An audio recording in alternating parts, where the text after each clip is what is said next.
ይኸውልሽ ያችን ልጅ ታውቋታላችሁ ብዬ አስባለሁ። ቆይማ ፎቶ አላንጣላችሁ መጀመሪያ እኔ ላይ ትንሽ ጠበቅ ያለ እኔም በነገራችን ላይ አላጣም ይታወቃል። ግልፍተኛ ነው። ሰውን ቢገዳደል ኖሮ አገዳዳችሁ ነበረ። አሟሟታቸውን ደም ማቃወታቸውን ነበረ። ገባቸው በውሸት ማለት ነው። በመጀመሪያ ያመጣው ሸህ ሙሄ ነው ማነው የሚባል ሰው ነው መረጃውን ያመጣው። ቀጥለ ሰይድ ደግሞ ምንም ባላጣራሁና መረጃ በአይነት ነገር ቤተሰቧ ጋር ደውለህ አርፈው ውሏቸውን በዋሉበት እንትን እያሉ ባሉበት ልጃቸው አለች አብሽሩ ብለህ ስትል ሰምተናል ማለት ነው። እና አሁን ይሄንን አንተ በምን እርግጠኛ ሰይድ ወረባቦን ነው ይህን ጥያቄውን እያለች ያለው ሰይድ ወረባቦን ነው። መጀመሪያ ያለችው ነገሩን ያመጣው ሸህ ሙሄ ነው። ለዚህም ያበቃን ሸህ ሙሄ ነው። ደላሎቹ ከ10 እስከ 15 የሚሆኑ አንድ ቤት ነበሩ ያንቀለታ በቸ ሁሉም ዙሁ ጅዳ ይሰማል ይሆናሉ። ሸህ ሙሄ 50 ይሆናሉ። ከዛም በላይ ናቸው። አንድ ቤት ነበሩ ሁሉም ያንቀል እና ሸህ ሙሄ ተከራይቶ ሸህ ሙሄ ነበሩ እና ይህን ነገር ያመጡት አሉ። ሰይድ ወረባቦን ደግሞ ምን አለችው መሰለህ? አንተ ደግሞ አብሽር ልጃችኋለይ በእጃችሁ ትመጣላችኋለይ ብለሃል። አርፈው ውላቸውን በዋሉበት ሞታለይ ብለው ርፍ ብለው ተቀመጡበት ትላለች። እና እነሱ ያንቀል ያመጡትን ደግሞ አጥንቱን ያመጡትን አይታችኋል። ምን ያሉትን አይታችኋል። ነገር ግን ይችሌ ነች አቃችኋታል። ይችሌ ነች እኔ ላይ አሁን ያንቀለታ ሁላቸውም ደግሞ እኔ ላይ ነበር ያተኮሩት። እናውቃታለን ሀያት ብላለች። ያኛው ስሟ ሌላ ነው፣ ሌላ ስም አላት። ከክርስትና ወደ እስልምና ስትመጣ ነው ሀያት ያለችው። ስሟ ደግሞ ሌላ ነው። እኔ በውስጥ መእታ በዋትስአፕ ይቅርታ ብላኛለች። ግን እኔም ብቻ አይደለም ይቅርታ ማለት ያለብሽ የኢትዮጵያ ሕዝብ ሁሉም በጠቅላላ ነው ብዬ ነው ያልኩት። ይቅርታሽን የምቀበልሽ ያም ሕዝብ ሁሉንም ትጠይቂ ነው። እዛ ጋር ስገለምጭን ነበር እያንዳንዳችን ሁላችንንም ነበረ ስገለምጭን የነበረው 51,000 ሰው። ስለዚህ ወእተሽ እያንዳንዱ የኢትዮጵያን ሕዝብ ይቅርታ ስጠይቅ ነበረ። እኔ ይቅርታሽን የምቀበልሽ እንጂ እኔ ለብቻ ይቅርታ ብትይኝ ይቅርታሽን አልቀበልሽም ነው ያልኳት። በዋትስአፕ መጣልኝ ነበር፣ ደውላልኝም ነበር። ገባሽ አይደል? እና እንደነዚህ እያስፈራሩ አሁንም ነገ ደግሞ እነሱ ያው እኔ በዱላ አይገጥሙህም። ባለስልጣንም ሆነ ደላላም ሆነ ባለገንዘብም ሆነ ናቶሎ ብሎ ወይም ደግሞ ደውሎልህ እና እንጋጠም በቦክስም በዱላም አይልሽም። በገንዘብ ነው የሚመጣው። እንደዚህ አይነቶቹ ወይም ደግሞ እዚህ ሀገር ላይ ታውቃላችሁ፣ ልነግራችሁ አልችልም። ፖሊስ ይልካል፣ ይደበድብሃል፣ ያስደበድብሃል ከምናምን ነገር ያይዝህና እድሜ ልክ ያሳስርሃል። እነዚህ ናቸው እንጂ የምትፈሪው ምንም አልፈራም። ሌላ ህይወቴን ብሰጣት መጀመሪያ አጥፋ ሲሉኝ አጠፋው ነበረ። ለህይወት የፈርሜበት አስቤበት ገባችሁ አይደል? የፈለገውን ያድርጉ ብዬ ነው። እና አንቺም አይዞሽ፣ የሚያስፈራራ ሰው ያስፈራራ ሁላ ይመጣል ማለት አይደለም።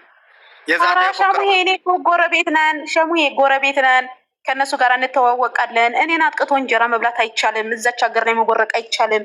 ደም ለደም ተቀባብተን ያው እንጠፋፋለን። ገባ? በደንብ ስለማውቃቸው የውስጣቸውንም ጉድ ስለማውቀው ለዛ ነው እኔ ላይ ያፈጠጡት እንጂ ምንም የሚያስፈራኝ ነገር የለም። ስለዚህ እኔም ቤተሰብ አለኝ፣ ቆሞ የሚጠብቃቸው ሰው የለም እና እሱ ምንም ችግር የለም። ግን አንተ እዚህ ጋር ወንድ ልጅ ስለሆንክ የአካባቢ ሊያገኙ ይችላሉ። ገባህ አይደለ? መጣም ውስጥ ሊያገኙ ይችላሉ። እነሱ በግሩፕ ነው የሚንቀሳቀሱት። ሰው ብር ከፍሎ ሊያስመጡ ይችላሉ። ገባህ? ብዙ ነገር ብቻ ራስን ጠብቅ። ምንም ቢሆን ይሄ ሀገሩ የሰው ሀገር ነው፣ የኛ ሀገር አይደለም። ሁለተኛ ነገር ደግሞ እኔ እኮ ቀን እያልኩ ነበረ መኖሪያ ፈቃድ ምናምን ካለው እኔ ሰውዬ ልንገረውና ስራ እየፈለገ ሰራተኛ እየፈለገ ስለሆነ እኛ ጋር ይምጣና ያለ የሌለ ግቢዎችን ምናምን እንትን ማለት እንደዛ ነገር ሰውዬን ጠይቀውና አላስገባው ብዬ ነበረ። ግን መኖሪያ ፈቃድ እንደሌለ ነገሩኝ።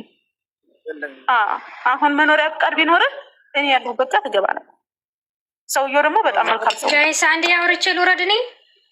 አውሪ። እሺ ሰላም ናችሁ? እንዴት ናችሁ? ሁላችሁም ደህና ናችሁ? አይ ሸህ መሐመድ እንዴት ነህ? ደህና ነኝ። ሰላም ነሽ? አላህ አውቀኸኛል ወይስ አላወቀኝም? እኔን በምን ልወቅስኝ እናቴ? ሰላም ይሸዋ አላወቀው። በውስጥም ልትመልስልኝ አልቻልክም። ባለ ከዘራው ነው ያወራህ መሰለኝ። አንቺ ነሽ እንዴ? አትመልስም። ለምን እንደሆነ አላውቅም። አልመለስም። በጣም ነው የማመሰግነው። ባለ ከዘራውማ ልኮልኝ ወለ ለምናገር እኔ አሁን ላይ ኢትዮጵያ 500 ማን ነው ኢትዮጵያ ልከሽ የላክሽልኝ ብር አንቺ ነሽ። ሰላም ማን ነው 25 ነው ስንት ከኢትዮጵያ ክፍል ነው አሁን ወላይ መጠቀም ያስኩት። ከኢትዮጵያ ወደዚህ እያሳብኩ ነው። ከሰው ማንሳት አልፈልግም። ከኢትዮጵያ አስቤያለሁ ወደዚህ ማለት ነው። በጣም ነው የማመሰግነው። አብሽር አብሽር አብሽር። አይ ያኔ ሰው ከው በውስጥ አንዳንድ ሰው ሊጎዳህ ምን ሊጠቅምህም የሚያወራልና በውስጥ አንዳንዴ መልስና ቸክ እያደረግህ አውራ። ምንም ችግር የለም ማለት ነው። ደርሶኝ 25 ብር ደርሶኝ 25,000 በኢትዮጵያ ደርሶኝ ከኢትዮጵያ አስቤ እየተጠቀምኩ ነው ያለው። አመሰግናለሁ። ችግር የለም።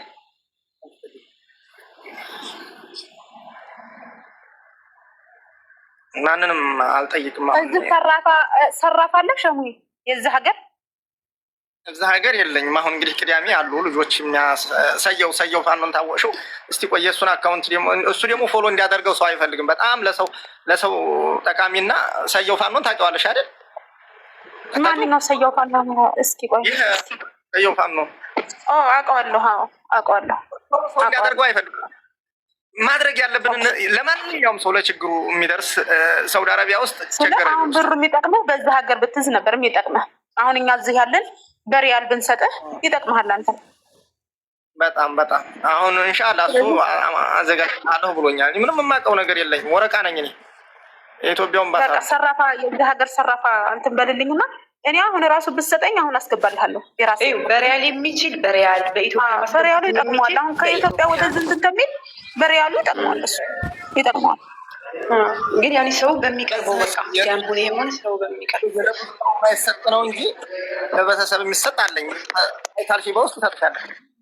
እንደዚህ ለህዝብ ማይሰጥ ነው እንጂ በቃ እኔ በውስጥ ሃይበለኝና እኔ አሁን ሰውዬ ሲነሳት ነገ ጠዋት አሰላሙ አለይኩም ወራህመቱላሂ ወበረካቱ። እንደውም ክርስቲያን ወገኖቼ ሰላም ብያለሁ። ለዚህ ቪዲዮ አዲስ የሆናችሁ ላይክ፣ ሼር፣ ሰብስክራይብ ማድረግ እንዳትረሱ።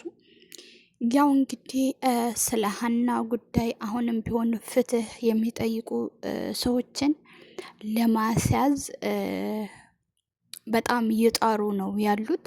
ሸሙሄ እንግዲህ የመጀመሪያ የሀናን መኖር መጥቶ ያረጋገጡት ወይ ደግሞ ያረጋገጠው እሱ ነበር ማለት ነው። እና አሁን የሆነ ስራ ነበረው ከዚህም በፊት ያንን ስራ እንዳይሰራ ስንት ቤት መሰላችሁ የቀየረው ሊያስይዙት ማለት ነው። ገባችሁ? በጣም ከባድ ነው ወላሂ ላዚም። አንደኛ ነገር ያኔ እሱ ቪዲዮን በሰራ ጊዜ ያን ቪዲዮ እንዲያጠፋ በተደጋጋሚ አጥፋ ቪዲዮን እሷ በቃ በህይወት የለችም ብሎ ዝቶበት ነበረ። ያን ቪዲዮ አላጠፋም። እሱ ሲዝቱበት ሲያስፈራሩበት ሳውዲ ስለነበረ ያን ጉዳዩን ወደ ሰያ ቤት ወሰደው ማለት ነው። እና አሁንም ቢሆን በቃ ስራ እንዳይሰራና ይኸው ከሰው እርዳታ እስኪጠይቅ ድረስ አድርጎታሉ ማለት ነው። በጣም ብዙ ቤት እየቀየረ ነው። እንዳይዙት በጣም ፈርተዋል። ለምን ያው ብያዝ ከባድ ነው ደግሞ እንዳለው ቢያስይዙኝ እኔ ምንም ሀገሬ ነው ምገባ። ግን በሆነ ነገር ወይ ደግሞ በሆነ በተንኮል አድርጎ አሁን ለምሳሌ አንድ መኪና ውስጥ ወይ ደግሞ አደንዛዥ ነገር ያደርጉና እናንተ ወይ እዛ አላችሁ አይደል? እዚህ ሀገር ፖሊስ ከፍሎ ማሳዝ ስለሚቻል በእንደዚህ አይነት ነገር ፈራለሁ እንጂ እስር ቤት በገባም ኢትዮጵያ ነው መሄድ የትም አይሄድም አለና አንድ ልጅም አለች ስሟ አላቅመውን ስትናገር እንደሰማችሁት እሷም ብዙ ስለ ሀና ምናምን እየገባች ላይቭ ላይ ቲክቶክ ላይ ታወራለች። እሷንም እያስፈራሯት እንደሆነ ነው የተናገረችው። አይዶን ነው ግን እናንተ ምን አይነት ሰዎች እንደሆናችሁ። ሀና ለቤተሰብ ደውላለች ተብሎ ብዙ ቲክቶክ ላይ ራሱ እኔ አይቼ ነበር ማለት ነው። ቲክቶክ ላይ ተለቆ ሀና ለቤተሰብ ደውላለች የሚባለው ነገር እውነት አይደለም፣ ሐሰት ነው። ነገር ግን ያልሆነ ነገር ሰውን ባታጓጉ ነው የሚሻለው ብላለሁ። አሰላሙ አለይኩም ወራህመቱላሂ ወበረካቱ። አላህ እንግዲህ በሰላም ያገናኘን። የወጣች ጊዜ ኢንሻአላህ ያ ረብል ዓለሚን